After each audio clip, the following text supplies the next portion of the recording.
we would begin, if we were standing in your physical shoes, by acknowledging that change must come. It cannot be otherwise.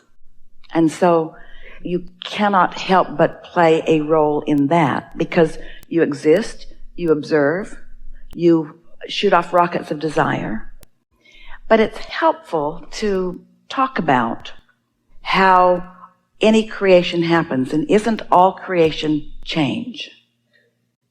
Because all creation is experiencing what is, acknowledging how it could be better, launching the rocket of desire, and then lining up with it. Yes? So what you might say is, there are a couple of steps that we get to play in this change that we were born to be a part of. We can do the asking part, which we can't help but do that. We can be step 1. Source is going to be step 2. The vortex, the law of attraction, the cooperative components gathered. When you ask, it is given. Someone should write a book about that. So we're using your perspective and your words, we can be step 1 part of the change, where we focus, we really see the injustices, we launch strong rockets of desire because we expose ourselves to strong momentum of unwanted. And so we're part of the big rocket of desire where we not only want, but we demand something to be different. And we can be a part of the allowing part of it, the receiving mode part of it. Whereas once we've asked for the change, that we stand in vibrational alignment by focusing upon what we're looking for, not what we're pushing against. So that we can be the receivers of the thought, so that we can be the receivers of the perfect timing, so that we can say the right words, so that we can stand at the right place in the right time. Because what so many young people, or not so young people, are translating this conversation to be is that we have to push hard against what we don't want. And of course, step 1 matters in the equation. But if you stay only in step 1, then you deprive yourself of the connection, of the clarity, of the receiving, of the getting to stand as witness of the improvement. And that's why so much goes so slowly. The protests last too long, and people hold themselves in defiance of their own desires. But you must teach to the clarity of your example. And the thing that happens to so many people that want to lead movements is that they have discovered that the majority of the population of the planet, the majority of those people are in step 1, pushing hard against step 1. And so in order to get their attention, you have to do that too. And then you defeat your own platform, because you can't be in step 1 and step 3 at the same time. Step 1 is the asking mode. Step 3 is the listening mode, the receiving mode. So our encouragement is that you dart in and out. Get in step 1. Get yourself stirred up. Identify your cause, not your problem, your cause, your claim to improvement, what you prefer, and then focus on that and just pay attention. Find satisfying thoughts. We are never encouragers of avoiding step 1. We just don't want you to make a life career out of step 1. And most people, once they get in step 1, that's where they want to stay. And the reason is this. We understand the reason. They have a valid reason. It just doesn't serve them very well. Is that the unwanted thing that happened, that step 1 moment, caused them to want a better world, to want a safer world, to want a happier world. A world that right now they don't believe is possible, because they're all twirled up in what they're watching on television or the reality of what just happened. And so it feels to them that in order to justify all this new goodness that they're asking for, that they have to push really, really hard against the badness. But how it works is you teach by the clarity of your example. Some years ago, a family came to these gatherings when the gatherings were much smaller, in very early days that Esther was allowing people to know she had this weird gift. And 2 people married, husband and wife, both physicians, and they had a small airplane that they flew frequently to do humanitarian work in communities not too far from where they lived. And they had a young daughter, and they were flying back to their home in the desert and misunderstood which way the wind was blowing and approached the landing from the wrong direction, and their plane flipped over and caught fire. And no one was hurt. They got out of the plane, but the young girl was shaken by it. And what her statement to her mother was, we've been listening to Abraham and we believe we create our own reality. And how did we do this? Now she felt vulnerable and afraid, and her mother wanted to know what she might say. And we said, hardly anybody survives a plane crash, but you did. You came in from totally the wrong direction, flipped over, caught on fire, and all got out. We'd say, something's going well for you, wouldn't you? And so the important thing is to do whatever you can do to help your daughter maintain her connection with her source. Because when she's in connection with her source, she'll feel good. She'll feel safe. She will attract things that are. And the worst thing you can do is fan the flames of what makes her feel vulnerable. And so we get it. People don't want to hear that. They want you to face reality, and they want to take all kinds of action. But you're leading us to the most important thing that we will talk about here together today. You're really going to like it, how it ties together, and the tool that it will give you for clarity along the way and success in whatever it is you're teaching or living yourself. So in every moment that you are awake in your physical body, you are in the receiving mode of something, because you can't turn your tuner off. It's on, which means you are emitting a vibrational signal, which means you are receiving a vibrational signal, because whatever station you're on is what's coming back to you. The question that you might want to ask yourself as you're moving through the day, it ties in with this satisfied or not satisfied, is what receiving mode am I in?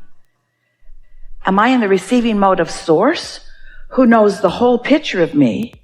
Or am I in the receiving mode of CNN, who has a different agenda today? What receiving mode am I in? Because depending upon what receiving mode you're in, either will gain momentum. In time, there will be enough momentum that you'll want to take action. But you just want to make sure that you're in the receiving mode. Esther has just sent off to the printer a proof for a new dash card. It's a card you can put on the dash of your car. It was either that or a bumper sticker, and she didn't think it was a good idea for you to run around with a bumper sticker that said under the influence. When you look at it, you can't tell what it says because it's all backwards and funny. But when it's on your dash, it reflects onto your windshield. So low on your windshield, it's a nice reminder. Under the influence. What influence am I under? Am I under the influence of my inner being, which means am I in the receiving mode? Or am I under the influence of fearful, worrisome things? So, step one, of course, be awake in this world, be alive in this world, and let what comes to you in this world serve you in the way you intended. Let knowing what you don't want help you to know what you do want. For example, when you're listening, when you're under the influence of Source, the eventual ideas that will flow to you will be ideas such as offering love as often as you can, and noticing in advance those who are feeling like fish out of water, and maybe doing something to soothe them before they feel so disenfranchised and misunderstood that they are actually in a place that as they're trying to move up the emotional scale, they move into revenge. You see what we're getting at? You might be one who rendezvous with someone who is on their way to that kind of an act. But instead they meet you bright and shiny and in love with life and not judging them the way others do.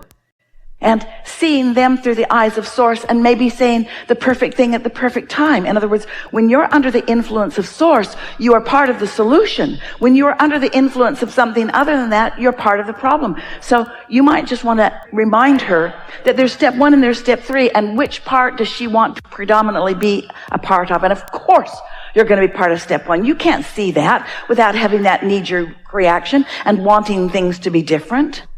But you sure can give your attention to what you want to be different. If you're under the influence of what so many people are, you want to blame them. There's no place for understanding within you about how they even got there.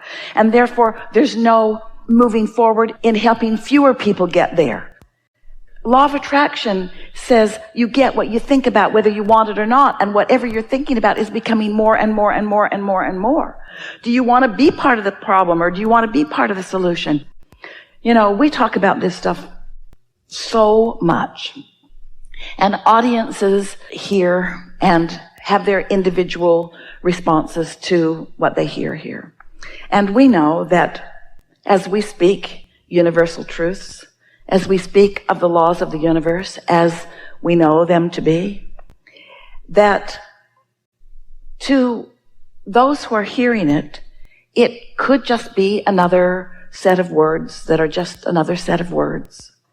We know we can talk to you about your source. We can talk to you about connection. We can talk to you about alignment. We can talk to you about empowerment. We can talk to you about the receptive mode. But until you've actually lived some life and know you want something, and then actually deliberately quieted your mind and stopped the negative chatter and allowed your vibration to rise, and you know you did because of the way you feel in your body, and then received an impulse or a thought that felt satisfying, felt delicious to you, and so you followed it because we had this discussion. And then you witnessed the result of that. And then you know, because words don't teach. So you have to live it yourself. You have to be joyful in this world that could be scary. You have to feel secure in a world that could feel tentative. You have to demonstrate your own connection before you even have an opportunity at all to awaken it. This movement that is afoot, we applaud it because we think it's wonderful that they are saying we want something different than we've got. But to act like adults that are just now pushing against this isn't going to get them to where they want to be. They want to live in a safe world, but do you know where that safe world is? It's the satisfaction that you feel between wanting a safe world and having thoughts about one. That's where it is. And practicing that until your momentum is so strong that the universe cannot yield to you anything other than that. When you stood before Jesus, dripping your illness, he saw not your illness, he knew your wellness, and he knew it so unequivocally that while you were in his gaze, your illness could not abide in his vibration. And then he said, don't go home and talk about that. He said, go forth and tell no one. Because he knew if you went home and talked about it, that you would not be able to maintain that knowing of your well-being. We know. And so just be easy about this. Don't go out and try to repeat what you heard. You won't remember most of it anyway. Just reach for as much satisfaction in thought as you can find and take it really, really, really, really easy. Your vortex is so full of wonderful things, and you have guidance within you that is so extra active right now because you've been in the receiving mode off and on, but mostly on, and you're in a different vibrational place, which means your point of attraction has shifted, and your relationship with everyone on the planet is different now than it was before. So your ability to recognize that receiving mode or not, there'll be more keen awareness within you. These are really good times. These are really good times. There's more contrast, which means there's more expansion. And now with this knowledge, there will be more keeping up with your expansion, which means there'll be more joy, which is what it's all about, yes? There is great love here for you. And as always, we remain joyously and stubbornly in your vortex. Yeah.